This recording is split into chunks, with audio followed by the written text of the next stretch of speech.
नमस्कार, ये आकाशवाणी है। अभी आप अनुज कुमार शर्मा से समाचार सुनेंगे।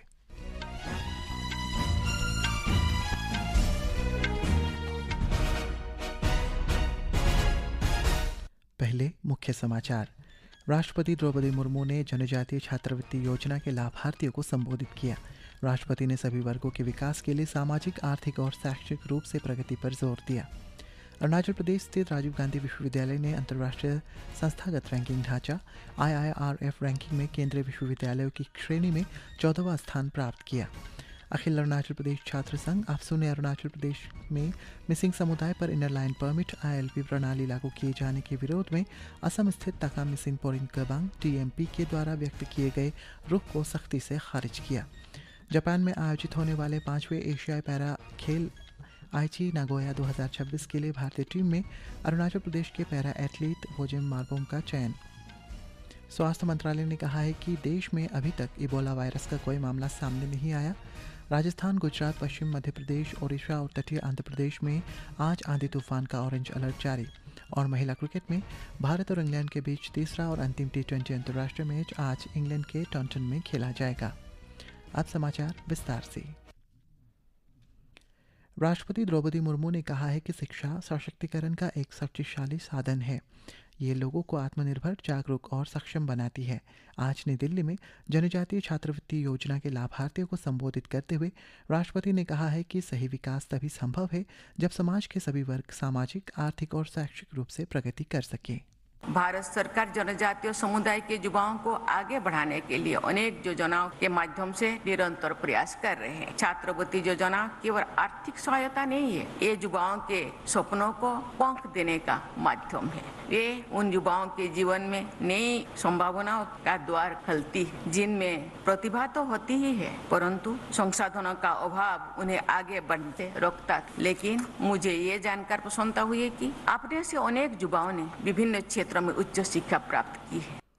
राष्ट्रपति ने कहा है कि केंद्र सरकार विभिन्न योजनाओं के माध्यम से जनजातीय समुदाय के युवाओं को सशक्त बनाने और उनका उत्थान करने के लिए निरंतर प्रयास कर रही है। युवा हमारे राष्ट्र की शक्ति, आशा और उज्जवल भविष्य की प्रतीक है। मेरी सभी युवाओं, विशेषकर जनजातीय समुदाय के युवाओं से अनुरोध है कि उन्हें अपनी जड़ों और अपने लोगों को नहीं भूलना चाहिए। युवा शक्ति विरासत पर गर्व करते हुए आधुनिक शिक्षा और तकनीकों के बल पर आगे बढ़े, तो सशक्त, समृद्ध और आत्मनिर्भर भारत का निर्माण होगा। राष्ट्रपति द्रौपदी मुर्मू ने कहा है कि छात्रवृत्ति योजना केवल वित्तीय सहायता का साधन नहीं, बल्कि ये युवाओं के सपनों को देखने का अधिकार देती है। उन्होंने कहा है कि छात्रवृत्तियां उन युवाओं के जीवन में नई संभावनाओं के द्वार खोलती है जिनमें अपार प्रतिभा, लेकिन संसाधनों की कमी के कारण वे प्रगति करने से वंचित रह जाते हैं। राष्ट्रपति ने कहा है कि युवा राष्ट्र की शक्ति, आशा और उज्जवल भविष्य का प्रतिनिधित्व करते हैं। उन्होंने युवाओं, विशेषकर जनजातीय समुदाय के युवाओं से आग्रह किया है कि वे अपनी जड़ों को कभी न भूलें।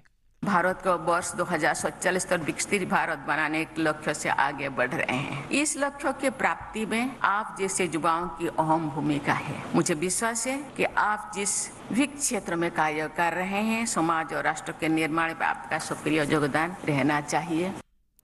अरुणाचल प्रदेश के पापुम पारे जिले के दोईमुख स्थित राजीव गांधी विश्वविद्यालय RGU ने अंतर्राष्ट्रीय संस्थागत रैंकिंग ढांचा IIRF रैंकिंग में केंद्रीय विश्वविद्यालयों में श्रेणी में 14वां स्थान प्राप्त किया है। इसके साथ ही विश्वविद्यालय ने पूर्वोत्तर क्षेत्र में सर्वोच्च रैंकिंग प्राप्त केंद्रीय विश्वविद्यालय के रूप में अपना स्थान बरकरार रखा है। इस उपलब्धि पर प्रसन्नता व्यक्त करते हुए शिक्षा राज्य मंत्री PD सोना ने कहा है कि ये सफलता विश्वविद्यालय परिवार की शैक्षणिक उत्कृष्टता, शिक्षण अधिगमन प्रणाली को सुदृढ़ बनाने, अनुसंधान, नवाचार तथा सुशासन के प्रति सामूहिक प्रतिबद्धता का परिणाम है। अखिल अरुणाचल प्रदेश छात्र संघ APSU ने अरुणाचल प्रदेश में मिसिंग समुदाय पर इनर लाइन परमिट ILP प्रणाली लागू किए जाने के विरोध में असम स्थित तका मिसिंग पोरिन केबांग TMP के द्वारा व्यक्त किए गए रुख को सख्ती से खारिज कर दिया है। संघ ने कहा है कि ILP एक गैर समझौतावादी संवैधानिक और कानूनी सुरक्षा व्यवस्था है जो सभी गैर अरुणाचल प्रदेश अनुसूचित जनजाति non-APST व्यक्तियों पर समान रूप से लागू होती है और इसमें किसी प्रकार का अपवाद नहीं हो सकता। APSU के अध्यक्ष मेजर ताकू ने टीएमपीके के बयान के जवाब में कहा है कि संघ मिसिंग समुदाय के क्षेत्र ऐतिहासिक संबंधों का सम्मान करता है और अरुणाचल प्रदेश की कई जनजातियों के साथ उनके घनिष्ठ संबंधों को भी स्वीकार करता है। हालांकि उन्होंने स्पष्ट किया है कि ऐसे संबंध किसी भी व्यक्ति या समुदाय को उस कानूनी व्यवस्था से छूट देने का अधिकार नहीं बन सकते जिनका उद्देश्य राज्य के स्वदेशी लोगों के हितों और अधिकारों की रक्षा करना हो। जापान में आयोजित होने वाले 5वें एशियाई पैरा खेल आइची नागोया 2026 के लिए भारतीय टीम में अरुणाचल प्रदेश के पैरा एथलीट बोजे मार्बोम का चयन किया गया है। ये प्रतियोगिता आगामी 18 से 24 अक्टूबर तक आयोजित की जाएगी। इस उपलब्धि पर उप मुख्यमंत्री चाउना मेन ने सोशल मीडिया पोस्ट में एथलीट बोजे मार्बोम को बधाई देते हुए कहा है कि ये सफलता उनके अटूट संकल्प, कड़ी मेहनत, धैर्य और खेल प्रतिभा का प्रमाण है और उनकी प्रेरणादायक यात्रा अरुणाचल प्रदेश तथा पूरे देश के अनेक युवा खिलाड़ियों को आगे बढ़ने के लिए प्रेरणा देगी।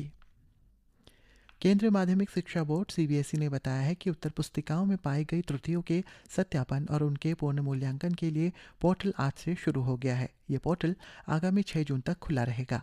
ब्यौरा हमारे संवाददाता से। सीबीएसई ने कहा है कि ये सुविधा केवल उन्हीं विद्यार्थियों के लिए उपलब्ध है जिन्होंने अपनी मूल्यांकित उत्तर पुस्तिकाओं की प्रति प्राप्त कर ली है। बोर्ड ने बताया कि सुरक्षा बढ़ाने के लिए आधार सत्यापन को शामिल किया गया है। जिन बच्चों के पास आधार कार्ड नहीं है, उनके माता पिता, रिश्तेदार या अभिभावक के आधार कार्ड का उपयोग किया जा सकता है। विद्यार्थियों को प्रतियों में पाई गई त्रुटियों के सत्यापन के लिए प्रति उत्तर पुस्तिका 100 रुपए और पुनर्मूल्यांकन के लिए प्रति प्रश्न 25 रुपए का भुगतान करना होगा। शुल्क का भुगतान केवल UPI, credit card, debit card या नेट बैंकिंग जैसे ऑनलाइन माध्यमों से किया जा सकता है। अमन की रिपोर्ट के साथ समाचार कक्ष से मैं मुकेश कुमार बल। स्वास्थ्य मंत्रालय ने कहा है कि देश में अभी तक इबोला वायरस का कोई मामला सामने नहीं आया है। मंत्रालय ने सलाह दी है कि ऐसे व्यक्तियों जो पिछले 21 दिनों में इबोला प्रभावित देश की यात्रा करके आए हैं, उन्हें बुखार, सिर दर्द और मांसपेशियों में दर्द, दस्त या बिना किसी स्पष्ट कारण के रक्तस्राव जैसे लक्षण दिखाई दे तो वे स्वयं को लोगों से दूर कर ले। मंत्रालय ने कहा है कि ऐसे व्यक्ति स्थानीय स्वास्थ्य अधिकारियों को तुरंत सूचित करे। नागरिक हेल्पलाइन नंबर 1075 पर कॉल कर जानकारी प्राप्त कर सकते हैं। भारत ने इबोला वायरस से निपटने के लिए अफ्रीका के रोग नियंत्रण और रोकथाम केंद्र सीडीसी को चिकित्सा सहायता की 43 टन की दूसरी खेप भेजी है। विदेश मंत्री डॉक्टर सुब्रमण्यम जयशंकर ने सोशल मीडिया पोस्ट में बताया है कि इस खेप में निदान, निगरानी उपकरण और दवाएं शामिल है। श्री जयशंकर ने कहा है कि इससे अफ्रीकी संघ के सदस्य देशों को इबोला वायरस से निपटने में मदद मिलेगी। उत्तर प्रदेश के आतंकरोधी दस्ते ने पाकिस्तान के गैंगस्टर शहजाद भट्टी से जुड़े होने के आरोप में आजमगढ़ में एक युवा को गिरफ्तार किया है। ब्यौरा हमारे संवाददाता से। यह आतंकवादी गिरोह नौजवानों को अहम व्यक्तियों और संस्थानों की निगरानी करने, उनकी हत्या करने, राजनीतिक दलों के कार्यालयों पर बमबारी करने, सुरक्षा एजेंसियों के कर्मचारियों की हत्या करने और उनके कार्यालयों और मुख्यालयों पर हमला करने जैसे अपराध को अंजाम देने के लिए उकसा रहा था। खुफिया जांच के दौरान आजमगढ़ निवासी मोहम्मद शेख का पता चला, जो इस गैंग से जुड़ा हुआ था। शेख पाकिस्तान और दुबई के फोन नंबरों का उपयोग करके व्हाट्सएप और सोशल मीडिया के जरिए शहजाद भट्टी के आतंकवादी गिरोह से जुड़ा हुआ था। वो अपने साथियों और अन्य लोगों को भी आतंकवादी गिरोह में शामिल होने और गैर कानूनी काम को अंजाम देने के लिए भड़का रहा था। शहजाद भट्टी के गिरोह ने मोहम्मद शेख को एक राजनीतिक पार्टी की महिला नेता को धमकाने और उसकी हत्या करने का काम सौंपा था। सुशील चंद्र तिवारी, आकाशवाणी समाचार, लखनऊ। मौसम विभाग ने राजस्थान, गुजरात, पश्चिमी मध्य प्रदेश, ओडिशा और तटीय आंध्र प्रदेश में आज आंधी का ऑरेंज अलर्ट जारी किया है। कल तक आंतरिक कर्नाटक, केरलम, माहे, लक्षद्वीप, तमिलनाडु, पुदुचेरी और कराईकल में तेज बारिश का अनुमान व्यक्त किया गया। अगले 2 से 3 दिन तक हरियाणा, चंडीगढ़, दिल्ली, अंडमान और निकोबार द्वीप समूह, छत्तीसगढ़, झारखंड, कोंकण और गोवा, लक्षद्वीप, महाराष्ट्र, रायलसीमा, सौराष्ट्र और कच्छ, तेलंगाना और पश्चिमी उत्तर प्रदेश में बिजली चमकने और तेज हवाओं के साथ बारिश होने की संभावना है। महिला क्रिकेट में भारत और इंग्लैंड के बीच तीसरा और अंतिम T20 अंतर्राष्ट्रीय मैच आज इंग्लैंड के टॉन्टन में खेला जाएगा। यह मैच भारतीय समय अनुसार रात 11 बजे से शुरू होगा। इजरायल और हिजबुल्लाह के बीच अमेरिका की मध्यस्थता से हुए संघर्ष विराम पर संकट के बादल मंडराने लगे हैं। समझौते के बाद क्षेत्र में तनाव कम होने की संभावना थी, लेकिन हाल के सैन्य उल्लंघनों से इसकी स्थिरता पर गंभीर सवाल खड़े हो गए हैं। गृह मंत्रालय ने आजीवन और विदेशी संशोधन नियम 2026 अधिसूचित कर दिया है। इसमें आव्रजन और विदेशी नियम 2025 के अंतर्गत पंजीकरण समय सीमा और अपील प्रक्रिया में कई महत्वपूर्ण बदलाव किए गए हैं। इस संशोधन के अंतर्गत भारत आने के बाद 180 दिन पूरे होने से पहले कभी भी पंजीकरण कराया जा सकता है। इससे पहले 180 दिन की अवधि समाप्त होने के 14 दिनों के भीतर पंजीकरण कराना अनिवार्य था। इसी के साथ ये समाचार बुलेटिन समाप्त हुआ। नमस्कार।